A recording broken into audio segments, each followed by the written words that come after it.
make a little bit more room here. Well, thank you so Yeah, would that much. be better? Yeah, that's great.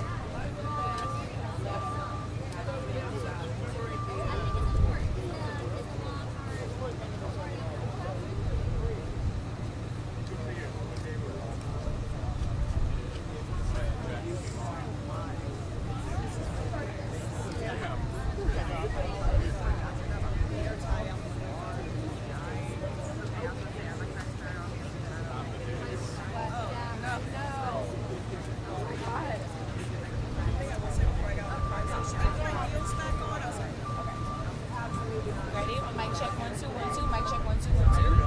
Mic check 1 2 1 2. Mic check 1 2 1 2.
We have all the speakers? Yes.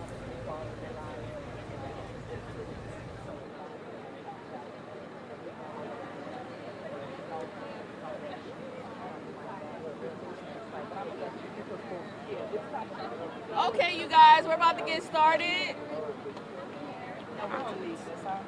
They want you to wear it. Oh, Lord. It looks so cute. Okay.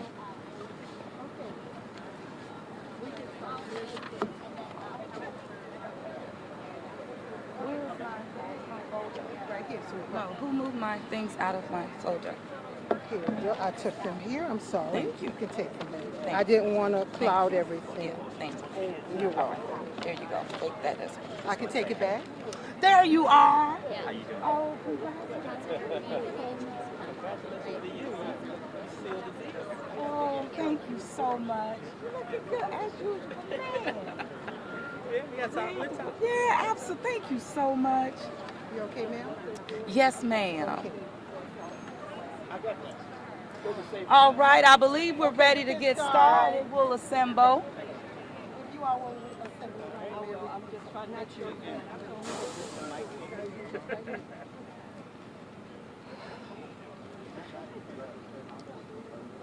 Good afternoon. Good afternoon, and thank you so much for being here. But as I start, really my thank you goes to the families who existed here, who lived here for decades, for the families who stood up and demonstrated real courage, resiliency, in spite of the challenges that they faced to get to this day. They remained steadfast. They were grounded in knowing that they deserved better. I know that I am the 6th mayor that has had to face this challenge, but the mayor and a team that's assembled here that took it on, because the residents deserve nothing less. And it was even a promise I know that I made, not only running for mayor, but really learning even more about it as I served as a city councilwoman. But being elected mayor, I absolutely made that promise that I would do everything possible to get to this day. But we would not be here if it were not for the residents. And I say that with all sincerity and with the full heart, because I know even from how I've come from Broadmoor, and when my neighborhood was recommended to become a green dot, and it's no comparison, but it was the residents who stood up and did not waver and demanded that our voices be heard. And oftentimes when that happens, and even as it did with Gordon Plaza, sometimes a passion can be misunderstood. The passion being misunderstood that you're being angry, you're fighting, you're being a disruptor. Well, that's okay, because they're standing on passion. And I have to say, as the majority of them were black women, oftentimes again, our passion as being one gets misunderstood. But when you have someone who's even been there and been in the trenches, you understand what that looks like. And you do not get discouraged. You do not get afraid. You get empowered to figure it out. So I want you to know that as mayor of the city of New Orleans and having Gordon Plaza as a priority for me on the front end, it was recommended to me, you know what, Mayor, maybe don't take this on. This has been in existence for decades. You can easily go ahead and kick that can because it's been kicked. And I said, listen, we didn't get here to not take risks, to not stand up for what we know is right, to not have it all figured out on the front end so that gives you, the momentum to stand, but just to do what was necessary to figure it out. And I have to say, my deputy CAO of infrastructure at the time, Ramsey Green, I remember Ramsey coming into my office, leaving this site, coming in, sitting at the table with this journal, mapping it out. Man, I have a great idea how we can make this happen. Because we had to come up with the project in order to really render justice that we know our residents deserved. And that project and that idea was making sure that this once hazardous ground became a symbol of resilience and sustainability for this city. And a solar farm idea was birthed. And we took that on, meeting with partners, because none of this happens on its own. And it doesn't happen without partnerships at every single level. And you're going to hear from them. But once we had a project, we knew we were cooking with grease. And we did not stand back. I had so many meetings, whether it was going to D.C. and meeting with Administrator Regan, him coming here, meeting directly with the people on the ground, talking with our Congressman who came into play, who was no stranger to Gordon Plaza, because he served as a council member as well, but also a resident of the city of New Orleans, and also much like Councilmember Thomas, in the trenches, understanding. And so what we were able to do is build a partnership to get this done, but also simultaneously, we went to the voters to ask the public, to ask our residents to pass the first ever unprecedented $500 million in bond sale so that we could go further in terms of infrastructure. And the public said yes.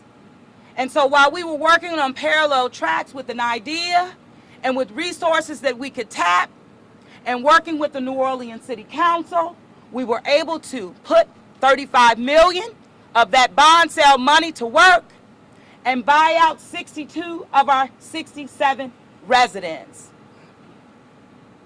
We need to show some love for that. We need to show some love for that, because guess what? It wasn't easy. But when you have a team that's focused and dedicated, Mr. Joe Threat, thank you. Sharon Robles, thank you.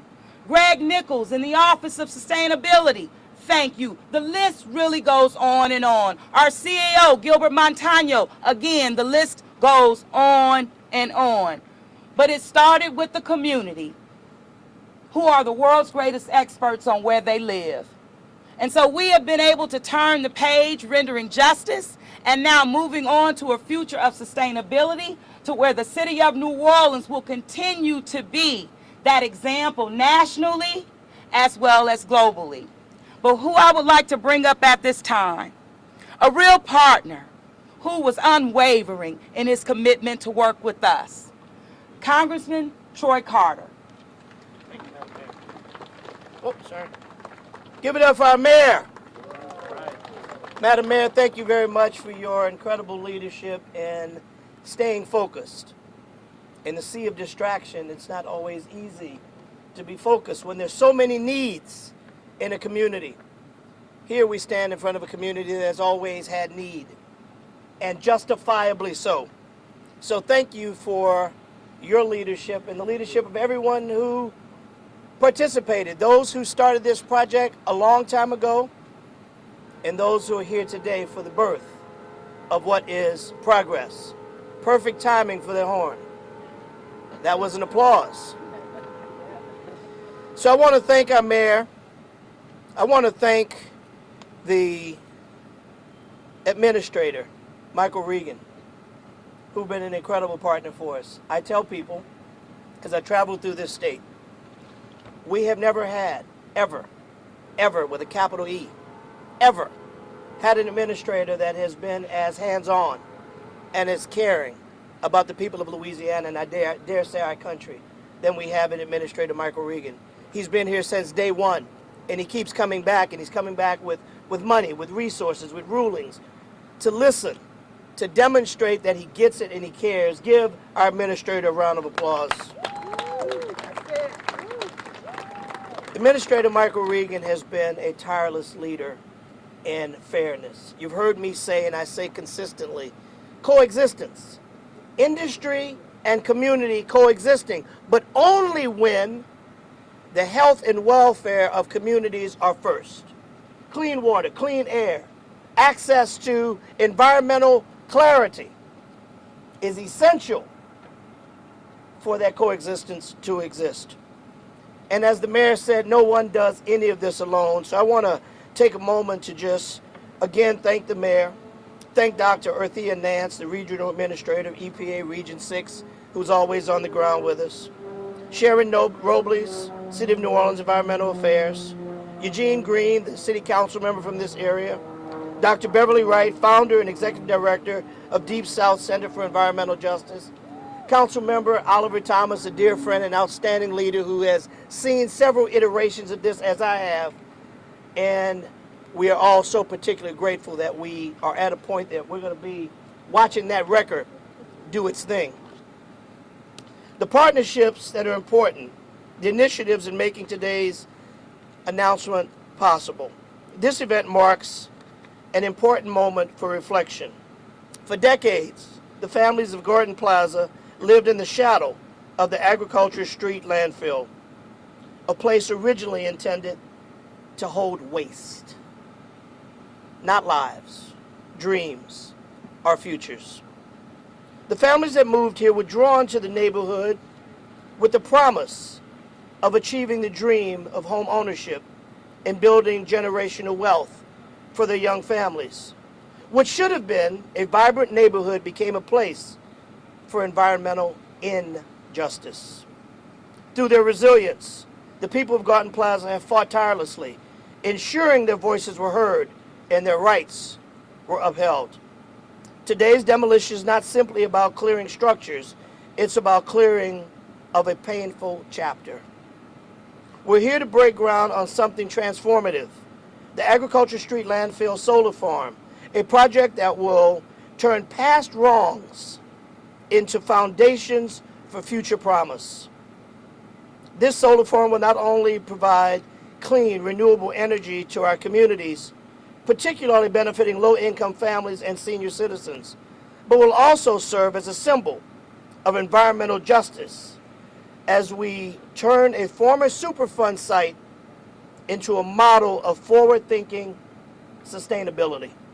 This project is a bold step in New Orleans' climate action plan, which sets a goal of a 50% reduction of greenhouse emissions by 2035 and reaching a net zero emission by 2050. Expanding our local production of renewable energy, particularly solar, is critical to that effort. The EPA has been vital in transforming this site for clean energy development. EPA Superfund redevelopment and Repowering America's land programs supported a renewable energy reuse assessment and solar feasibility study for the city.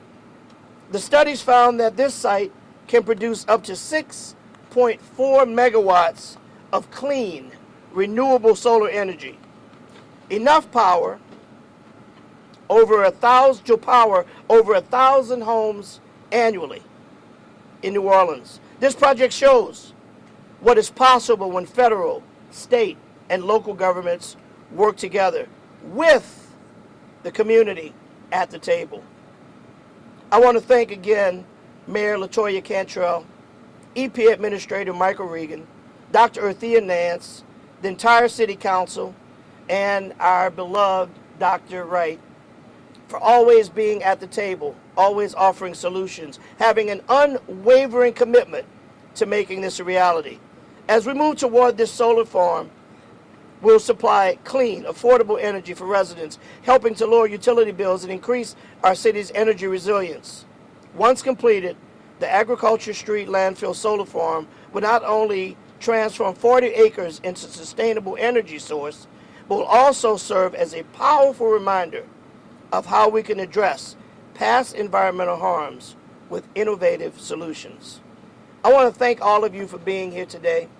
As the mayor said repeatedly, none of this could happen had it not been for the community. Let it not be mistaken. None of us do anything alone.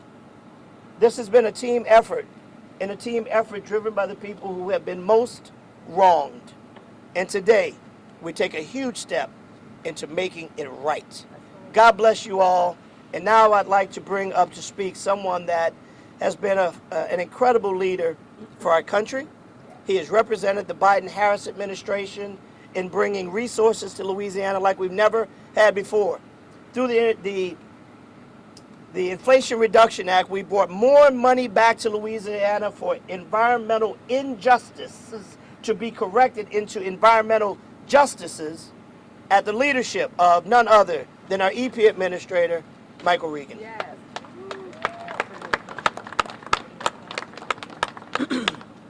Well, good afternoon, everyone, and let me just continue this theme of none of us can do it alone.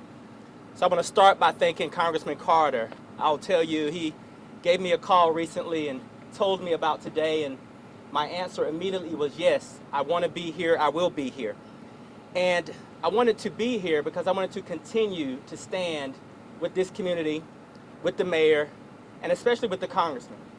The congressman's record in Washington, D.C. is impeccable. Without his partnership with President Biden, we would not have these historic resources to bring back to our community. So, Congressman, thank you for your leadership. Thank you for your votes with President Biden. And thank you for getting and understanding environmental justice and helping us educate not just the state, but the rest of the nation. I also want to take a moment to say I've heard, and this next statement might not be in my best interest, but I've heard if you want to get a job done, you hire a strong woman. And that's what this city has done. The mayor exhibits strength, courage, intelligence. You know, there were times where we were working on this project and I took her guidance because all politics are local. But she has said that there have been others before her that have tried to do what is happening today. And by no means is this a celebration, a spiking of the football, or victory. But I can say under the mayor's leadership, we have made a strong step forward for this community and for this city. So Mayor, thank you so much for your partnership. You know, to my colleagues, Dr. Nance and our colleagues in Region 6, thank you so much. You know, people talk a lot about public servants, and a lot of times it's not good. But I want to say Region 6 exemplifies the best of the United States Environmental Protection Agency, and I believe that this community is benefiting from your commitment, so thank you for that. Absolutely. You know, there's been someone that has been holding my feet to the fire from day one. And in 2021, when we came up with this concept of Journey to Justice, we decided that we needed to reach out and get local community activists, organizers, people who have been in the movement for decades to shape those visits. And I have to give it up to Dr. Wright. Yes. I'm not quite sure if EPA on its own would have selected Gordon Plaza to do a walkthrough. So Dr. Wright, thank you so much for your leadership and commitment. And this has been said, and I'll need to say it again, the most important people that we need to thank are the local community members. It's our responsibility to acknowledge the long-standing fight and the extremely powerful advocacy that has carried this community through some of the toughest circumstances imaginable. When I was confirmed as EPA Administrator back in 2021, I vowed to visit communities across the country who had endured environmental injustice. And I pledged to see these challenges firsthand, to meet with impacted residents face to face, and to take what we all learned collectively back to Washington, D.C., so that we could work on solutions together. Not paternalistic solutions, but solutions that actually work for the community. And it was right here in Gordon Plaza that I sat with residents and community leaders, listening to folks who were genuinely concerned about terrible health conditions and potential toxic exposure, abandoned properties, loss of home value, insufficient compensation offers for their homes that they put their life savings into, illegal dumping, and so many more atrocious issues. And after those meetings, I knew something had to be done. I also knew that the Biden administration would do all that it could to meet the demands. So here's what we did. Together, I rolled up my sleeves, Dr. Nance rolled up her sleeves, Congressman Carter rolled up his sleeves, the mayor, Dr. Wright, Team EPA. It took all of us. There's not any one of us that can take more credit than the other.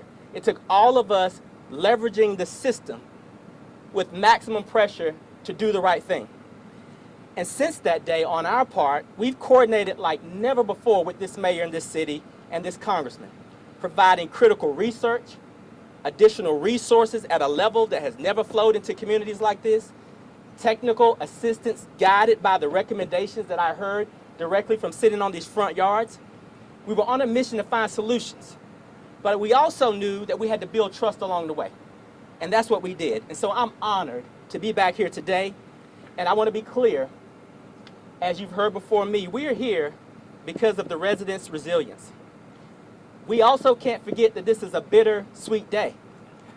After all, this is the demolition of a neighborhood.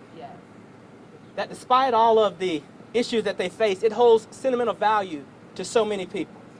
This is where so many people bought their first home after years of work and countless sacrifices and raised their families. So folks, we're committed to doing everything we can to correct these historic wrongs. And we want to say that today is a new day, but it's also a continuation of a journey to ensure that this never happens again to any community in this country. This is what I came here to do at EPA. I never thought I'd find partners as strong as those behind me, so I'm grateful to all of you. And with that, I'll turn it over to Councilman Green. Thank you all. Thank you so much. Thank you. Go ahead, Councilman. Turn this out your way. Go ahead. Thank you, Mr. Administrator. In the 1970s, my goddaughter's family, one of my godchildren, my daughter's family lived in the Desire Housing Development. They called it the Desire Housing Project. And her mother looked forward to the day that she was going to be able to own her own property. She was overcrowded in a development that was de facto segregated, the product of years of discrimination, of decades of discrimination. She looked so forward to moving to Gordon Plaza, the Press Park area, to own her own. But then to share in her part of the American dream. But then unfortunately, soon after she moved in and her family moved in, they found out that there were problems. And those problems were the product of environmental racism. Those problems were the products of segregation. Those problems were the products that you would expect based on what we've heard today in terms of the history of Gordon Plaza. She was so excited. So for me today, to be here, and I don't have any notes, I just want to tell you this, I'm telling you this from my heart. I'm pleased to be here today in recognition of the families that went through so much for so long, tolerated it, were patient, and had the right to be angry. But on this day, working with the partners that have been identified today, we are recognizing that they have been provided with some relief, and that's the relief in the form of relocation. There's not much that we can do to address the historic wrongs other than to do what we've done, to get together and as a partnership work this out. So I'm pleased to be interestingly enough, the New Orleans City Council member at this time of the relocation and the beginning of demolition and the creation of a solar farm here. But as a city councilman, I recognize that there were a lot of other parties and players over the years that made this possible. Mayor Cantrell has identified members of her staff who worked hard. Our EPA Administrator has mentioned all the organizations that are involved. Please is a difficult word to say here, but I am pleased that the demolition is starting, that it's going to result in a more efficient product, which is a solar farm that is going to provide energy, clean energy to our city, to our residents, maybe to some of its institutions. So as we come together on this day, I'm reminded of the family that wanted to be part of the American dream, was close, and then unfortunately had their dream deferred by products that they were not in control of. But we are moving forward, and it's important to recognize that the grandchildren and the great-grandchildren of the family that I referred to are living in a better city, and a city that's going to be better for decades to come. This is but one project in the many that are going on in the city right now that's enhancing the quality of life. I'm pleased to represent the New Orleans City Council, to work with my fellow city council members, Mayor Cantrell, the federal government, Congressman Carter, EPA Administrator Regan, and all others who are involved to make not only this project happen, but to continue to invest in our city, which has needs, but also has a lot going on that's positive and is moving in the right direction. So today I say thank you for this opportunity, all who were involved, and we move forward today. Thank you.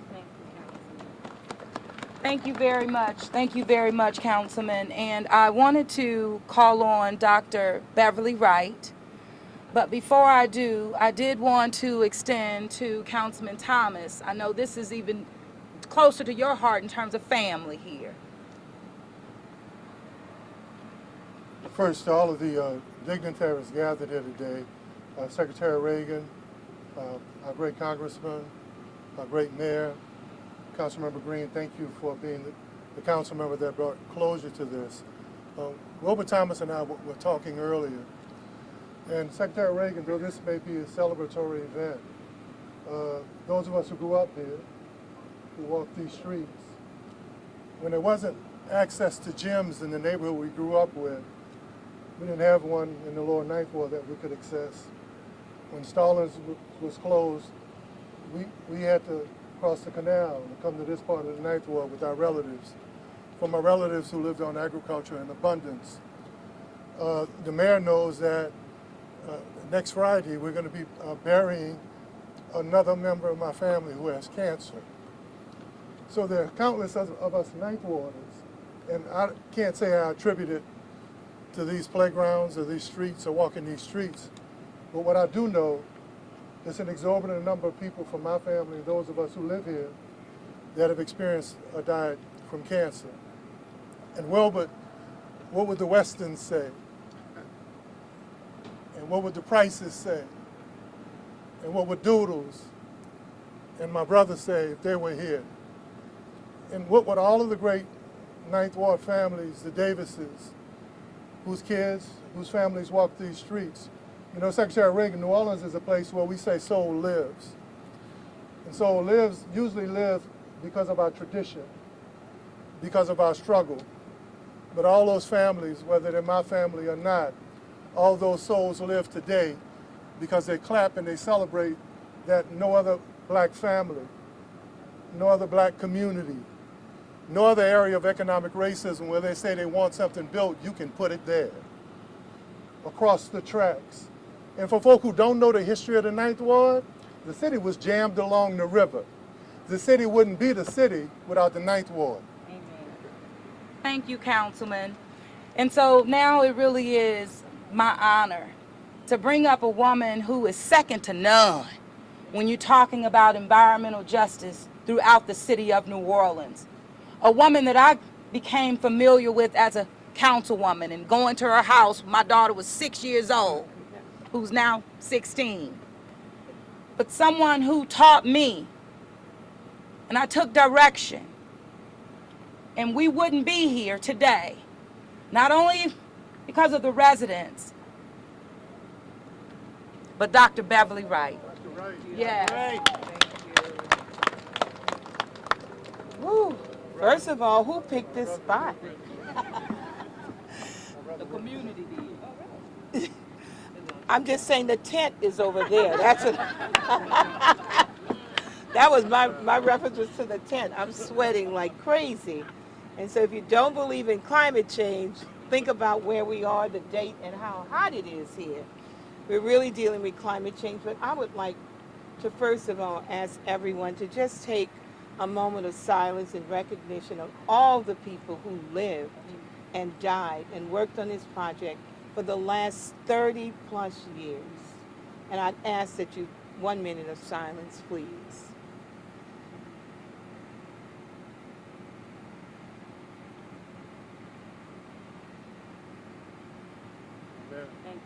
And so this is a bittersweet day for me. For those of you who don't know, I am the director of the Deep South Center for Environmental Justice that was founded at Xavier University in 1992. There are some other things that you don't know. And I see his daughter here, Chuck Mercadale, was the first black contractor to get a huge project. We were so excited that he got the construction project to build this site. And my husband got a contract to do the termite work. So my first introduction to this whole site was long before we knew anything was happening. And Chuck Mercadale was our first King Zulu that I can remember, that we reveled about him and loved him. And he's gone from us now, but this place, correcting this, I think, adds to his legacy of hard work, where he was trying to do something good for our community that turned out not to be good, but not to his knowing.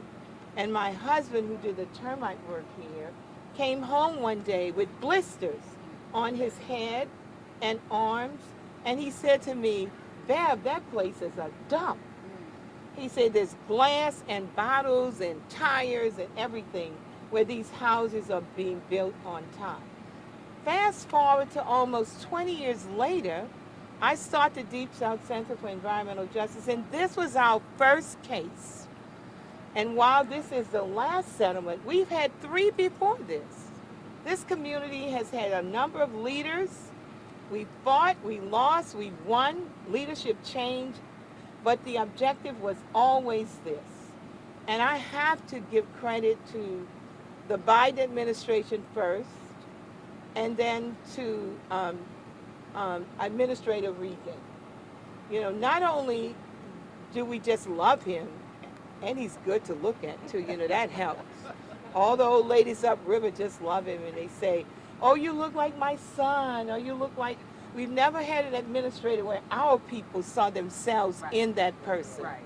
And that has translated to something that I've never seen before. A real interest in reaching a solution.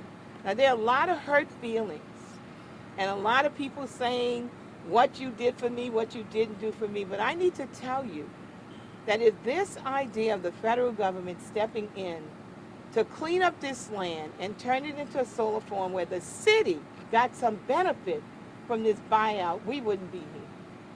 Now, that's me saying this, and I mean it. It's been a long, long struggle, and it is the innovative thinking, I think, of this Reagan administration that has brought a lot of changes in for us. So we finally had somebody that's willing to get into the weeds to solve a problem. You know, all along we've had, oh, we can't do it. We can't do it because of this. This particular rule, we don't have the right, whatever it is. So the statutes won't let us do. But somebody said, well, let's think about this and see what is there that could make this change. That is what brought us here today. And for all of the families, I'm thinking about Elodia Blanco, who lost her house and didn't benefit from this, and many, many more. The faces are just flying in front of me of all the people we worked with to, first of all, bring to their attention that this place was contaminated.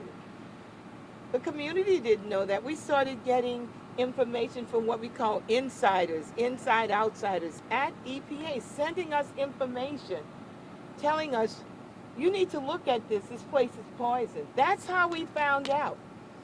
From good people inside of EPA who couldn't do it publicly, but sent us a fax, not a text, a fax. That's how far back we're going for this to take place. It's been a 30-year struggle. It was the beginning of my work, and my work is ending on a renewable path, something I never thought would happen, and I am thrilled for the end of this ordeal. For the people who have lived in this space, I am saddened by the people who didn't live long enough to see it happen, and all the people who are sick because of living on this land. They had a 35% breast cancer rate. We did the survey. In this small area, 35% of the women had breast cancer. So I am thrilled.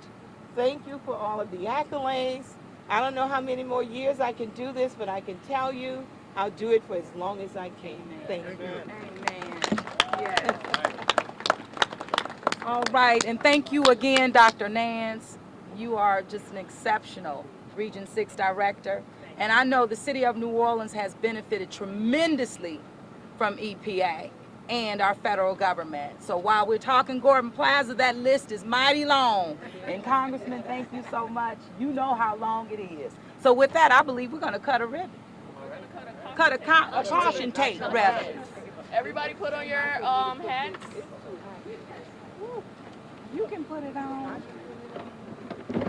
I got it in. You got it? Let's pick it up. 1, 2, 3. All right.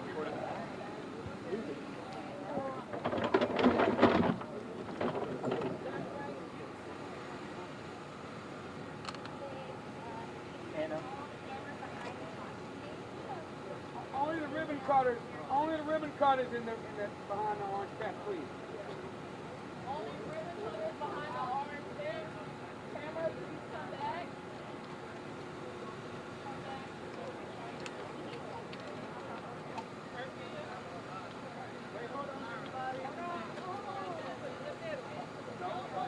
Hold on. We'll count you down. We're going to count you down. Hold on.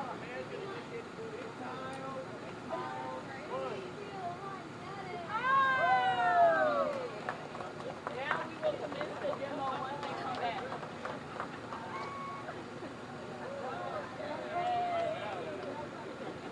All right.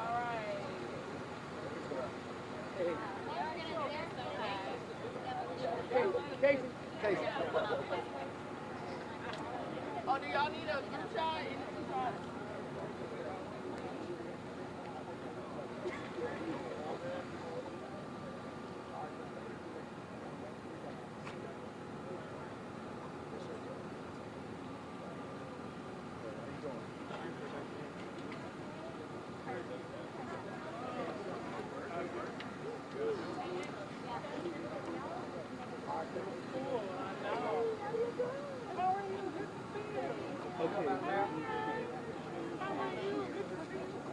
Sharon?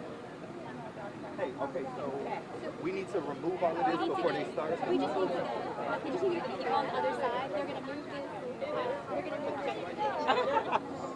Fire truck up, and then so we We need to get everyone on the But I other need side. to move all of this, right? Yeah. Okay. All right, everybody in the yard, please. Slightly. Can you pass me that actually? Yeah, I'm Thank sorry. you. It's okay. It's all right.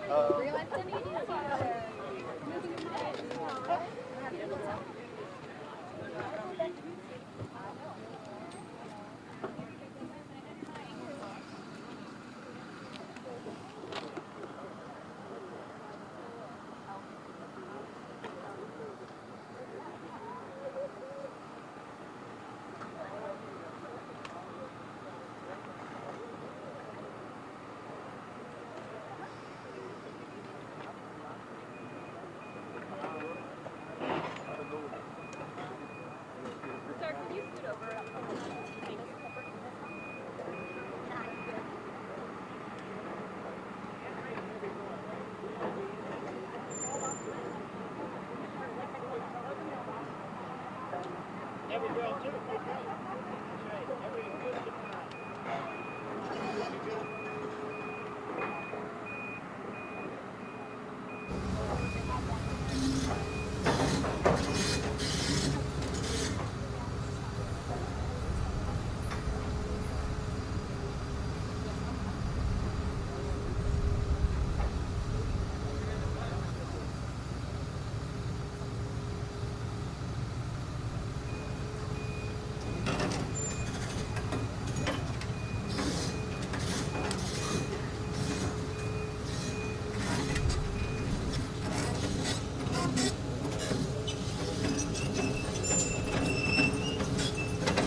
Are they demolishing on that side? I think they're demolishing. We're just moving it to the back. Okay.